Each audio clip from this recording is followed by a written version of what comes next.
السلام علیکم۔ آج ہم جماعت دوہم کی نظم فاطمہ بنت عبداللہ کے تشریح اور مفہوم دیکھیں گے۔ اس میں شعر ہے: فاطمہ گو شبنم افشاں آنکھ تیرے غم میں ہے، نغمہ عشرت بھی اپنے نالا و ماتم میں ہے۔ گو شبنم افشاں آنسو بہا رہی ہے آنکھ تیرے غم میں، تیری جدائی میں۔ نغمہ عشرت خوشی کا راگ اپنے نالا و ماتم میں، رونے دھونے میں ہے۔ یعنی کہ فاطمہ بنت عبداللہ شہید ہوئی تھی، اور ایک شہید جب شہید ہوتا ہے، شہادت کا رتبہ حاصل کرتا ہے، تو اس کا جو جذبہ ہے اس کو دیکھتے ہوئے تمام مسلمان خوشی محسوس کرتے ہیں، لیکن اس کے ہم سے جدا ہونے کی وجہ سے آنسو بہائے جاتے ہیں، لیکن خوشی کا راگ بھی اس میں پوشیدہ ہوتا ہے ایک شہید کے لیے۔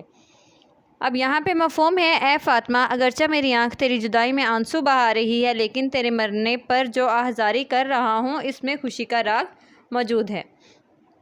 تشریح: شاعر مشرق علامہ اقبال کہتے ہیں کہ اے فاطمہ بنت عبداللہ، تیری شہادت سے دل خوش بھی ہے، مگر آنکھوں سے آنسوؤں کی جھڑی اس بات کو ظاہر کر رہی ہے کہ تیرا بچھڑنا دکھ کا باعث ہے۔ ہر آنکھ تیری شہادت پر اشک بار نظر آتی ہے، دل افسردہ دکھائی دیتا ہے، جبکہ جسم ساکت کھڑے ہیں۔ دوسرا مصرع میں شاعر کہتے ہیں کہ ہماری آنکھ میں بظاہر آنسو تیرتے ہوئے دکھائی دیتے ہیں، لیکن ہمارا دل آپ کی شہادت پر اللہ کا شکر ادا کرتے ہوئے خوشی محسوس کر رہا ہے۔ آپ کی جدائی ہمارے لیے ظاہراً غم کی ایک صورت ہے، لیکن اس غم خوشی کے شادیانے میں چھپے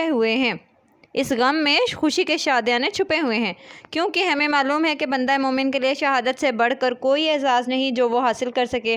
بقول شاعر: شہادت ہے مطلوب و مقصود مومن، نہ مال غنیمت نہ کشور کشائی۔